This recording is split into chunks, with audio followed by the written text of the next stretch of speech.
Y'all did sound good. I have to tell you, in the percussion section, with all of those little instruments going on.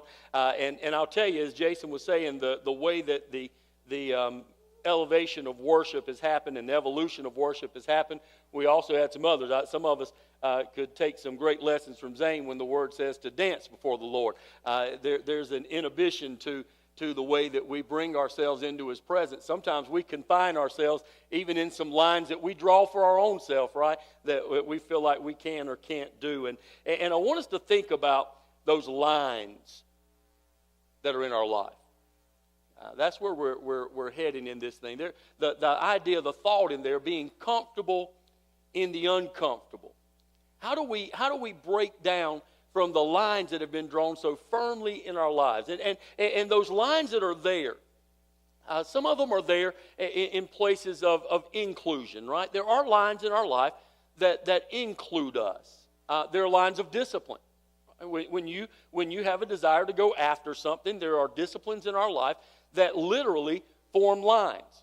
I'll give you this for those that are engaged in relationships outside of the bounds of marriage.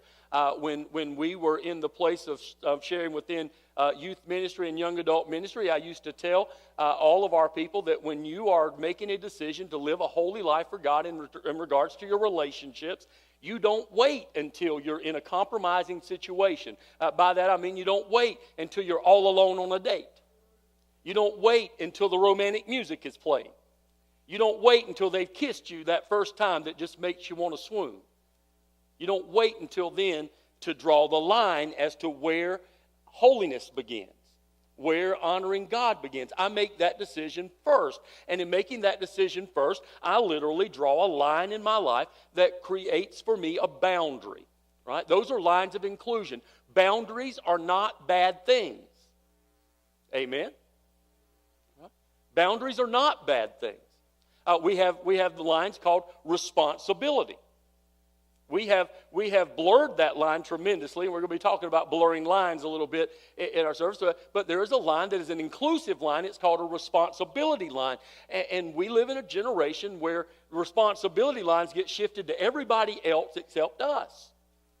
We need to have lines of responsibility in our life that create an inclusive part of defining who we are.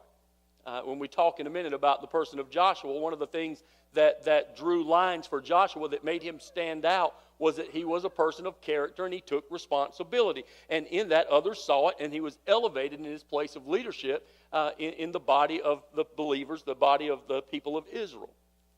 But those are inclusive lines.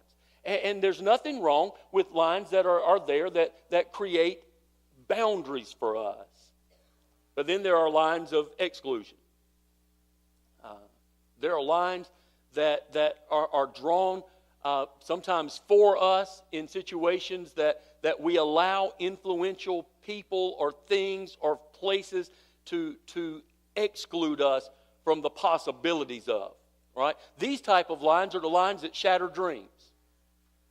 These type of lines are the lines that make us stop short of pursuing God with all that we are, with that passion that we talked about last week.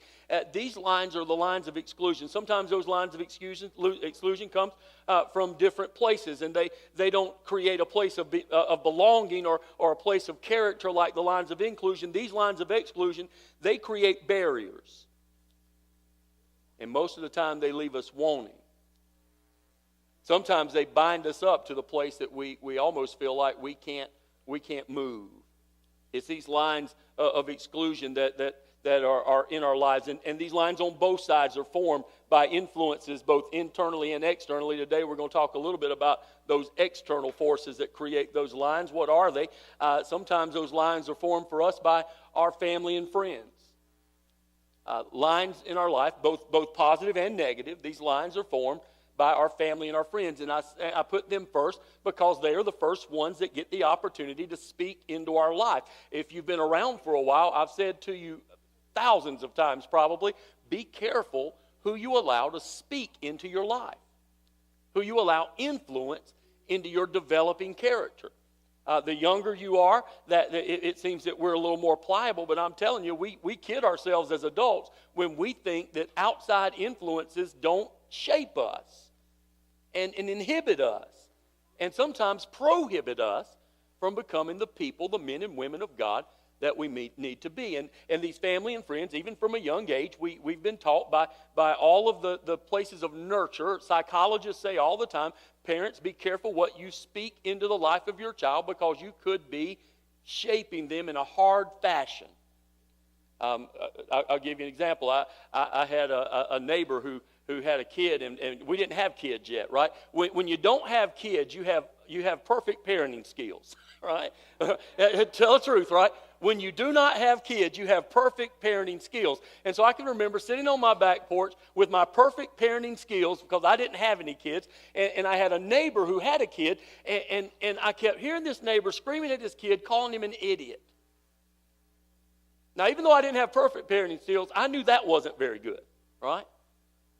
And there's a part in me, if y'all know me, there's a part in me that has a hard time staying in my yard when I see somebody else doing something they ought not to be doing in their yard. I sometimes will cross the road.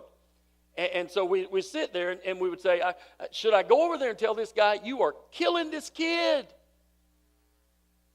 by saying things like that? You'll never amount to anything, right? We speak into the lives, and when we do this, we're drawing lines. And in those places of drawing lines, we can also draw those positive lines of character. There's an old children's song, be careful, little mouth, what you say. Right? Because we can draw lines of character into them by letting them know you are fearfully and wonderfully made. You're a child of God. I'm so proud of you. I can remember failing miserably. First time up to bat in any game I had ever played in as a little leaguer. It's amazing how things are just burned into your memory. I step up to the plate. I've shared the story from the perspective of the affirmation of my dad just taking off work and being there in that game that we were playing in, because he worked second shift and wasn't supposed to be there, but he took his supper break at the time that my game was going to be, and he drove, and he just got to spend about 10 minutes, 15 minutes at the game before he had to drive back. But I remember him being there, and I was so excited that he was there. But I was so disappointed at what I showed him while he was there. He showed up, I walk up to the plate, and he calls my name to let me know. I look, and there's my dad in the stands, and man, I could have stood 10 foot tall as an 8-year-old. Back in the day, there were no tees. Everything got thrown at you, right? And there were no coaches throwing them at you. There were people that could hit you with the ball, throwing the ball at you. And I stood up there at the plate for 3 pitches. And I'm going to tell you, I was not a passive hitter. I took a good cut at all 3 pitches. One of them was about that high over my head. One of them bounced probably a foot in front of the plate. And the other one I missed completely because my head was looking at the fence and I just ripped. And I thought, now, temperamental me, I've calmed down a little bit since then. I took the bat and I was going to throw it, and the coach was going, whoa, don't throw that bat. I looked over at my dad, and he was getting ready to leave. He came over to the fence, and I'm thinking, he's going to get me on this one because I just did everything that he told me not to do. And he said, that's all right. Keep swinging. Keep swinging. A little bit later on, he told me in the house, he said, I said, Dad, I swung all 3 times. What? Keep swinging. How's that going to happen? He said, listen, I'll tell you what. You may have swung at bad pitches. You're going to learn to swing at good pitches. But here's a lesson, son. If you don't swing, you'll never hit the ball, right? That's right. Hey, listen, you can speak positive things, even in negative situations, to create an attitude and create a person's character. And we need to know that those lines are drawn sometimes by family and friends. Sometimes lines are drawn by rules and regulations. There are good rules and regulations. There are bad rules and regulations. I have a tendency to challenge some of the rules that I think are there for absolutely what reason, right? Why does this have to happen? You know, there's some bad rules and regulations that were in place in our country. We're still fighting the battle over them even right now in this generation. There were bad rules, bad regulations, bad laws that were placed. And we're trying, even in our society today, to create bad laws and bad rules and bad regulations because we draw lines that sometimes have no rhyme nor reason and in our generation have no basis in the place of truth. Rules and regulations draw lines. Religious ambiguity draws lines. And I want to explain those. If the term religious, I'm sure you're familiar with. Some of you may not be familiar with the term ambiguity. That place of religious ambiguity is just enough religion to be dangerous. Ambiguity is you have no passionate stance on one side or the other of any line. So you are tossed back and forth. James talks about it, being tossed by waves back and forth. There are places of religious ambiguity that we've had in our lives that have formed lines in us. People, listen, moms and dads, parents and grandparents, teens for their peers, you need to walk in a way that shows the fullness of God in His power, even when it's not popular, even when it's not personally productive for you, you still need to follow God, because when you don't, other people are watching you, and when you don't pay attention to the rule of God, when you don't pay attention to the sovereignty of God, when you live in a way contrary to the Word of God, but still call yourself a believer. You get me? When you call yourself a believer, but you don't live like a believer, you have created a line for those who follow you of religious ambiguity. And it's spoken of in the Scripture. We talked a little bit about the revelation statement of being lukewarm. That's created by religious ambiguity amongst those that are leaders in the faith. And then Paul talks about that place in the New Testament that there is a form of godliness that is devoid of all power. To say I am and to live as I am, there's a line that's drawn between those two. And so we have these lines that are formed in our lives. There are lines that are formed because of the world's expectations of you. And we become who we become by the ways and by the people and by the places that we allow these lines to be drawn firmly in our lives. Lines of inclusion that are like foundations, and then lines of exclusion that are like prison bars. We need to be careful how we allow ourselves to be a part of the lines that are drawn for others, and how we allow lines to be drawn for us. We can become men and women of faith who are formed by the hands of God for His purpose, for His plan.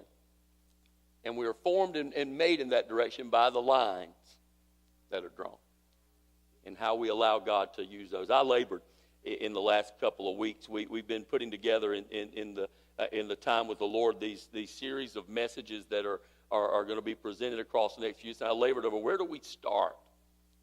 Where do we launch from? And I kept coming back to Joshua. If you've got your Bible, turn over to Joshua. We're going to be looking towards the end. We'll reference back, right? Your homework throughout this series is to look at the life of Joshua. You are going to learn a lot of great lessons from the life of Joshua. We're going to key in today in chapters 23 and 24.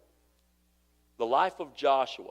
And in chapters 23 and 24, Joshua is looking back at the lines that are drawn in his life. Joshua at this point is not a young man that's brimming with possibilities, right? Ready to conquer the world, no holds barred, never had a defeat, never had a place of anguish. Joshua as a young man is going for it. We're looking at Joshua as an old man in chapters 23 and 24. He's developed some wisdom because of the lines in his life. Successes and failures. He's developed some opportunities of leadership and development because of the way that his responsibility and his character lifted him before others to get opportunities to share the fullness of who God was. Joshua in 23 and 24 is learning to move in to laying for the next generation some lines. He's sharing, he's forming, he's molding, he's being a mentor. And I thought, what a great place to start is at the picture that we want to see at the end, right? Because if you can see the picture at the end, then you can begin to allow your life to be moved into the lines that are proper for it, right? Every week as you come in, there's going to be an artwork, an art piece that's out in the lobby, and there will be different artists that are working on that, and each week it'll take more and more shape so that you can see exactly what's coming into pass. Joshua has seen the bigger picture. He's already seen the end result. And then he shares, how do we keep this picture clear? And it really comes into a fine tune in Joshua 24, verses 14 and 15. That's our starting point, and then we're going to look at how Joshua gets there. Listen to what Joshua says in Joshua chapter 24, verses 14 and 15. Now fear the Lord and serve him with all faithfulness. Throw away the gods your ancestors worshiped beyond the Euphrates River and in Egypt, and serve the Lord.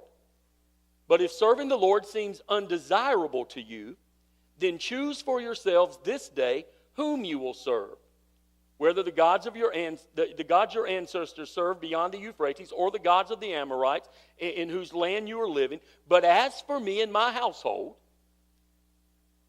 we will serve the Lord. Do you see the lines that Joshua's drawing? He says we have choices in this life that these lines are defined by. And so since there is a line here, that we need to choose, are we going to stand within the bold nature of this line for a foundation, or are we going to continue to be tossed around by those things in life that sometimes negatively influences? Now, who is Joshua? Joshua is a prominent personality within the Old Testament. He is a line of leadership that moves from the captivity of Egypt into the promised land. Get this, Joshua in the early days was Moses' right-hand man. Some traditions have Joshua and Moses being about the same age, and they come into this escape of Egypt together, and Joshua seems to, all the way through the book of Numbers, if you want a little extra, if you're an overachiever, and the book of Joshua is there for you, go ahead and add to that homework Numbers.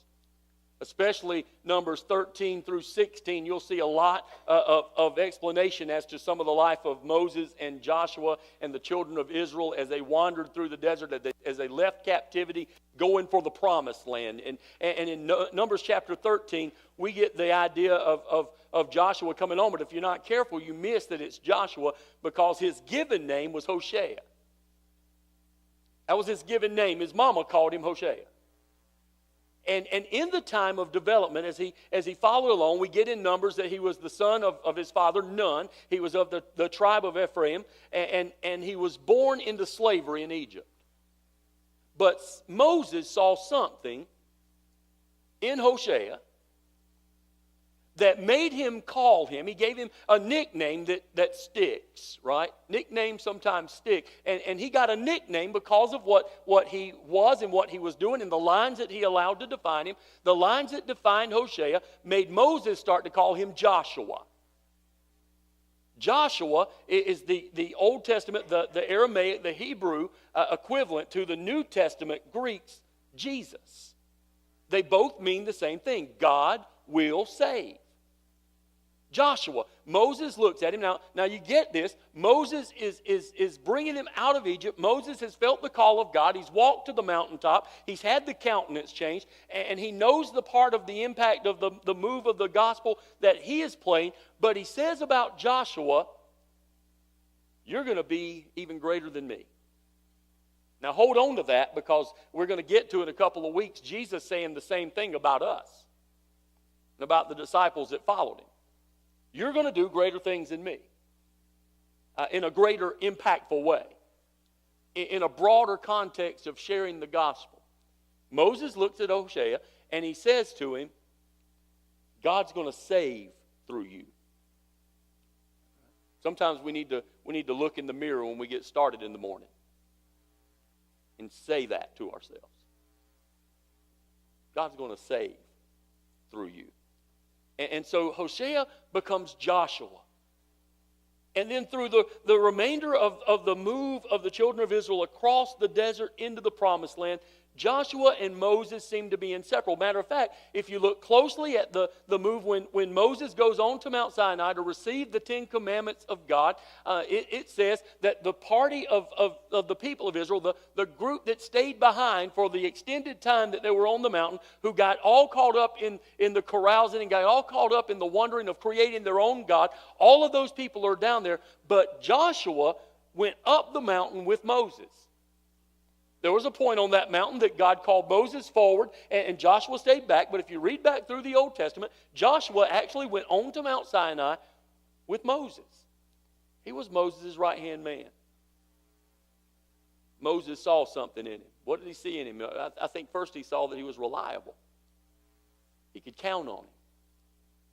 He wasn't tossed back and forth by the waves. He didn't have that place of, do I say I'm one thing and act another way? Moses saw that Joshua was reliable. He also saw that he was aware of God's power. As they moved into the desert, starting to move close to the promised land, there was a point in time that there were 12 spies that were sent out. And in that point where the spies were sent out, all of the spies saw some of the same things, but 2 spies came back saying, although we see giants in the land, although we see fortified cities, although we see all these things, this land of promise that God has spoken of, it is real and it's here, and we should go and get it. He trusted God because he believed that the power of God was mightier than any sword that the world had ever formed. And because of that, as Moses is moved out of the place of leadership just before they cross the Jordan, Joshua is tagged to lead the people of God into the promised land. It was a beautiful picture if you want to see it. I say that with a little bit of sarcasm. It was a beautiful picture.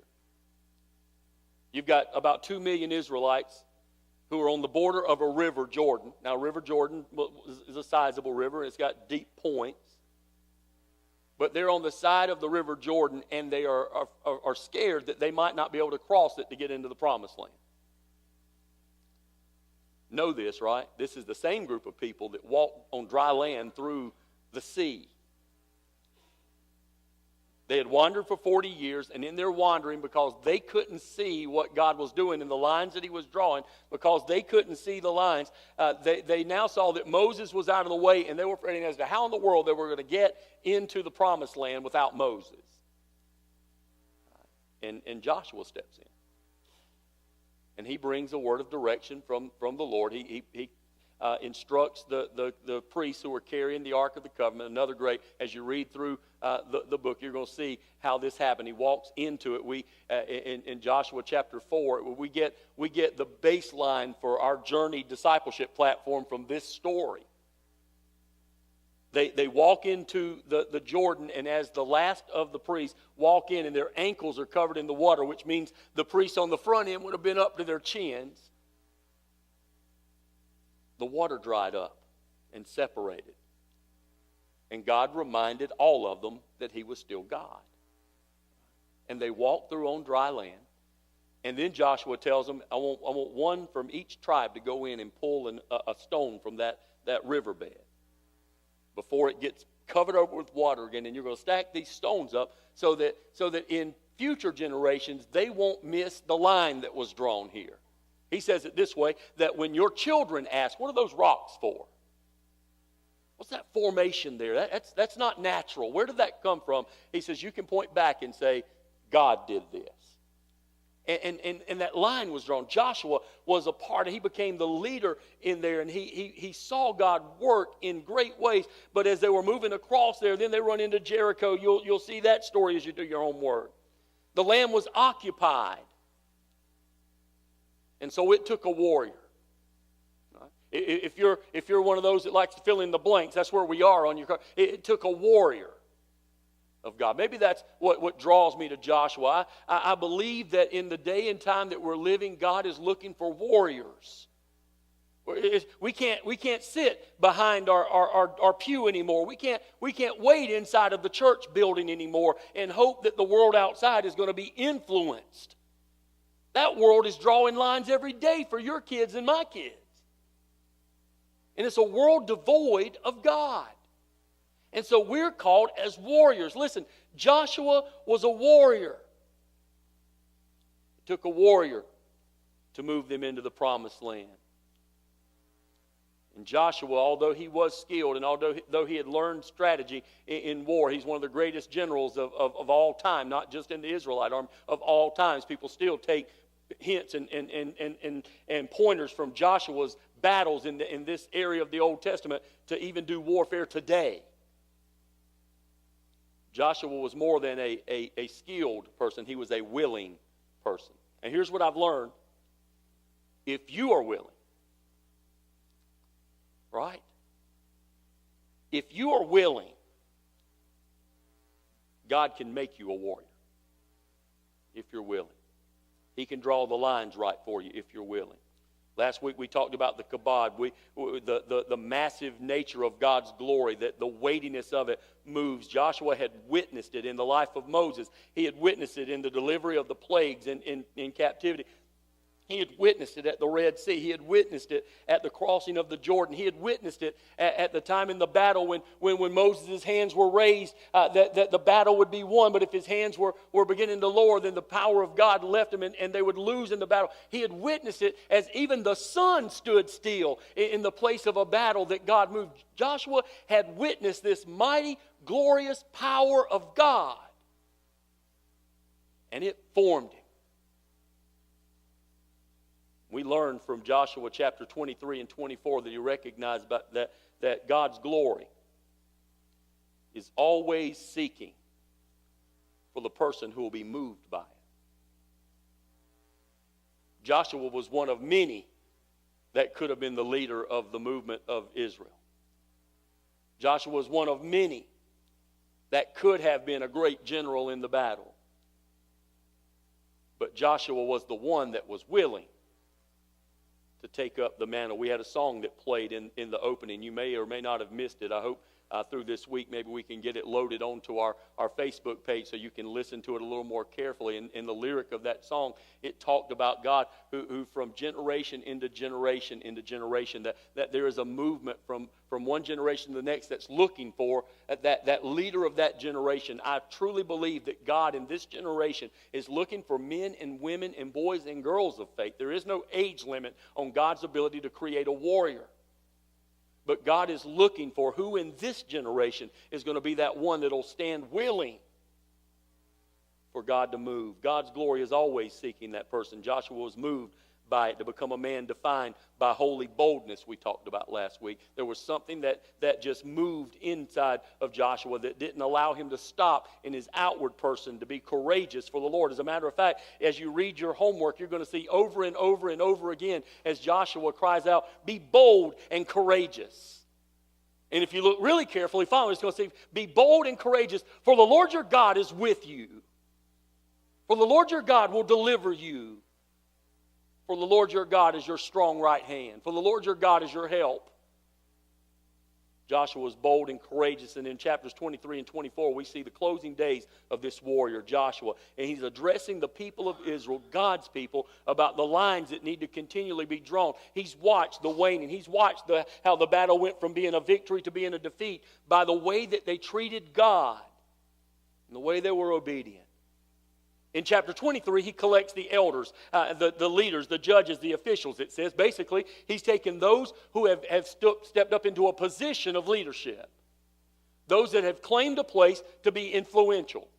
And so he takes the elders, those who have a family, those men who are fathers and grandfathers and even great-grandfathers. He takes the leaders, those that have elected or appointed position, judges, those that had influence over what was right and wrong. And he takes the officials, and he brings them in and he tells them across that whole chapter, be strong, be devoted, remember the glory of God. In verse 6, be strong, he says to them. Be devoted in verses 7 and 8. And then remember the glory of God. For the remainder of that chapter, he lets him know about what God had done for me. He traces back through the story and he says this in verse 14, every promise that God has ever made, every promise has been fulfilled. And just so they would get it as leadership, he said not one has failed. So God didn't draw these lines of foundation by mistake. And if you stand on these lines of foundation, these promises will still be fulfilled. And if you stand in this place of honoring God, He will not fail you. And He spends that chapter just bringing it out in front of them. And then He calls all of Israel together. Sends the leaders out. And now all the tribes are coming. And Joshua stands before them. He's nearing the end of his life. He was probably better than 100 years old at this point. And he gives them directions on how to continue in the favor of God. Let me ask you something. How many times have we given up on the favor of God because we said, I just don't understand? I'm not sure what to do next. I'm not going to do anything because I don't know if God will or if I should and how. If you were able to say, people say, I wish there was just an easy direction book in this thing, ABC. That's not that simple. But Joshua in chapter 24 gives a direction for those that are seeking to have the favor of God present in their life. Now, I'd rather have the favor of God in my life than anything else. I'd rather have the favor of God than any wealth that the world can offer. I had a guy try to sell me one time on a place at the beach. And nothing against it. I love places at the beach, but my finances would not handle a place at the beach. And he wanted me to stretch my finances. He says, you can't afford it. I said, no, God calls me to honor Him, and one of the ways I honor Him is with my tithe. And if I bought that place at the beach, I could make the payment, but we would eat rice and beans, and God would not get my tithe. And I would rather honor God with my tithe. And since I've honored God with my tithe, I've found plenty of opportunities to go to the beach. Sometimes just absolutely free. It's a way that God honors. And in that place, I know people who have honored God with the tithe, and their business is provided for them, that they can have the honor of the tithe and a place at the beach. And in that, God is honored. But let me tell you something. I would rather have the favor of God than anything else. I'd rather have the favor of God than the greatest of reputation. I've had people that looked at me like I was a four-legged man when I would say to them, listen, I'm not going to do that because that would dishonor God. When I was in college, I had college friends that wanted to go do college friend things. And they would say, come on, go with us. And I'd say, no, I'm not going to go with you. Well, why not? And it was not because I couldn't drink. I have the same capacity to drink as anybody else does. It wasn't that I couldn't carouse and run around because I have the same capacity to carouse as anybody else does. The only difference was I wanted the favor of God. And so I drew the line. And when you draw the line at certain places, your reputation takes a hit. But let your reputation take the hit. Because I would rather have the favor of God. Because in the favor of God, He says, if you will humble yourselves, I'll exalt you. You work in that place of exaltation, you'll be humbled. We've seen it come to pass, right?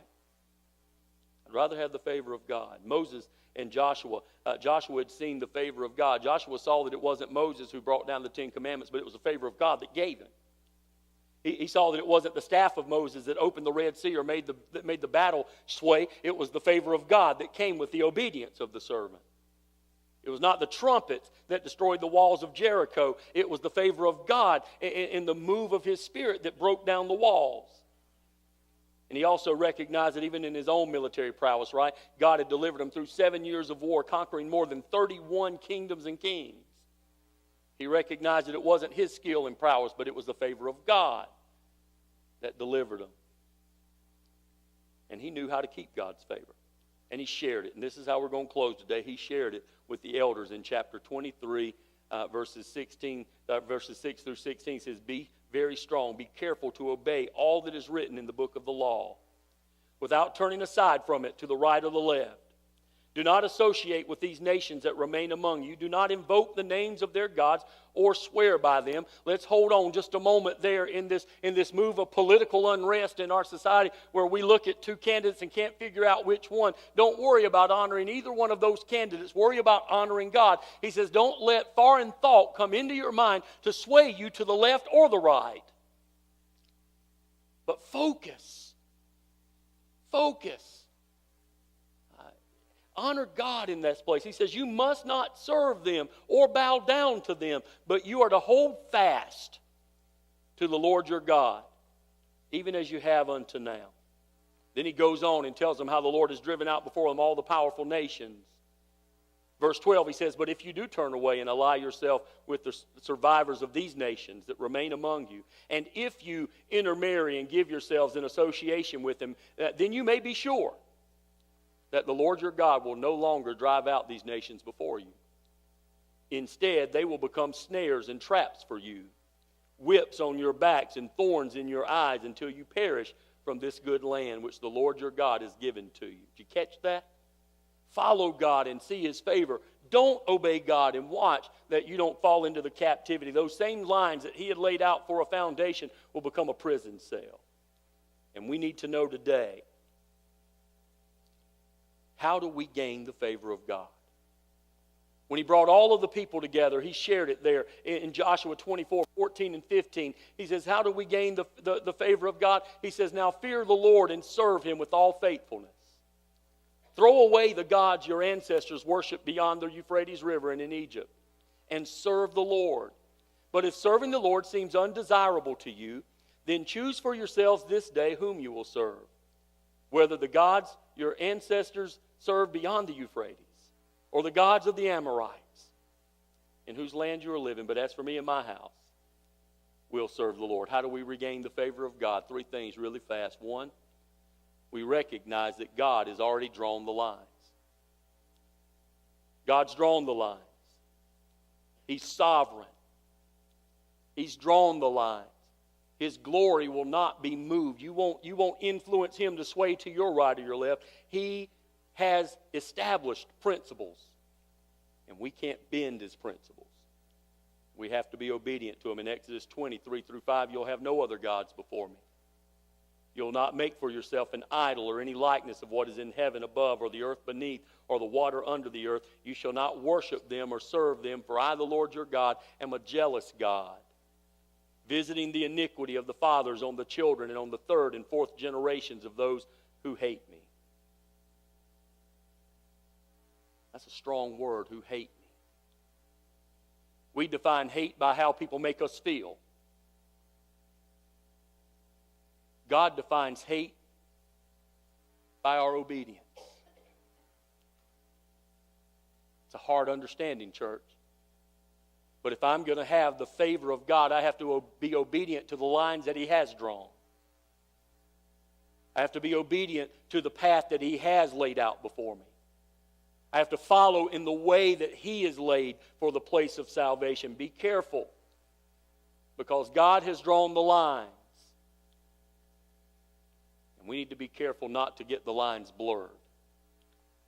That second blank there, don't let the lines get blurred. He says to us in this chapter in 23 and 24 that the way the lines get blurred is by false gods. He says, throw away the gods your ancestors worshiped beyond the Euphrates River and in Egypt, and serve the Lord. He even tells us, listen, if it's undesirable for you, if it doesn't make you feel good, if you're worried that it's going to damage your reputation, if you think that it might cost you something, you need to weigh those facts, and still you're going to have to choose, because God is not going to bend. Choose today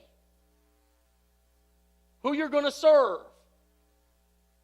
And then he gives his assertion, we will serve the Lord. Me and my house, we will serve the Lord. And I love the way he says it, me and my house. He says we're going to draw the lines and draw the lines clearly ourselves. We're not going to let them get blurred. If we were to draw the circles there and say where it was in the place of being reconciled unto God, we'd have the circles that move outward to the inner place. He says that don't let yourself get swayed by the world. That's the gods of your ancestors, the little g's. He says, don't let yourself get swayed by the gods of the world. And he says in there that when we begin to move into the place of God, we need to allow ourselves to move beyond that. Don't get caught up with those that worship it. If you're going to serve the Lord, if it seems undesirable to you, that we've got to stop ourselves from getting caught up in the ambiguity.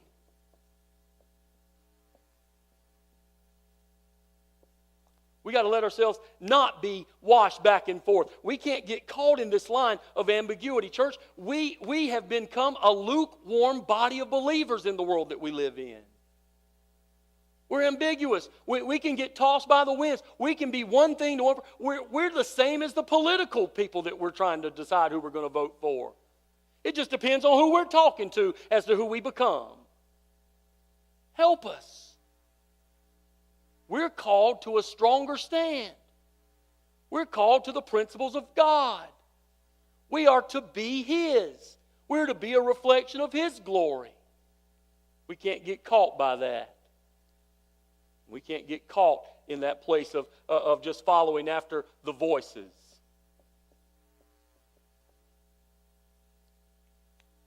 Those lines that are drawn around us that try to tell us that we are something less. Man, I tell you what, psychologists and psychiatrists make a killing these days because of the voices. And I'm not just talking about those that have a disorder where there are actual schizophrenic type voices that come in. I'm talking about people that listen so intently to those voices that tell them that they are less than, or they can't do, or they can't be, or their lives, your life is falling apart. You're an idiot. You'll never amount to anything. All of those voices have created such an uncertainty in people. We can't listen. We can't let those lines be drawn there. There's only one place that we're told that the line can be drawn. That's God. And He says, choose today. Right? He's saying in that place of choice, I need to choose today in a way that I come all through all of this, right? Just like an arrow shot.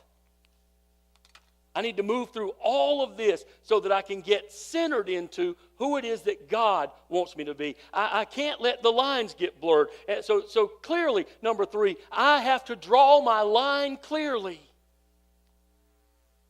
I have to draw my line clearly. Choose this day. It doesn't matter how you may have failed yesterday.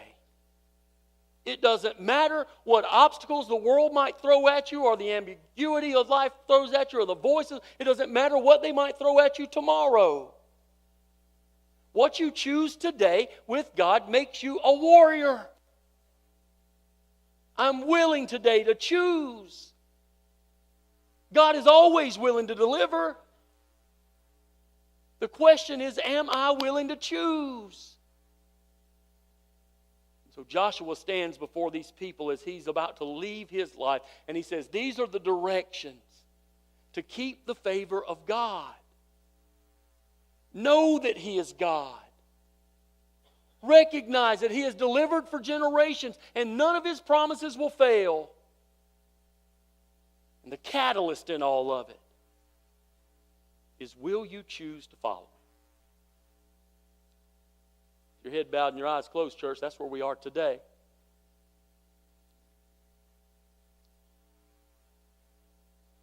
In our world, there's an extended season of unrest. People are following their own dreams and their own plans and their own thoughts of God, little g's.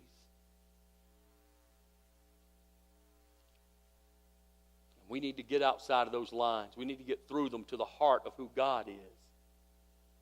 We need to choose this day who we're going to serve. Is it going to be God?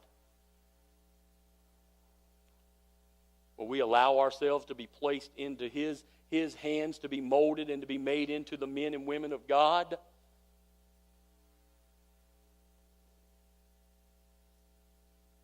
Are we going to walk in His glory?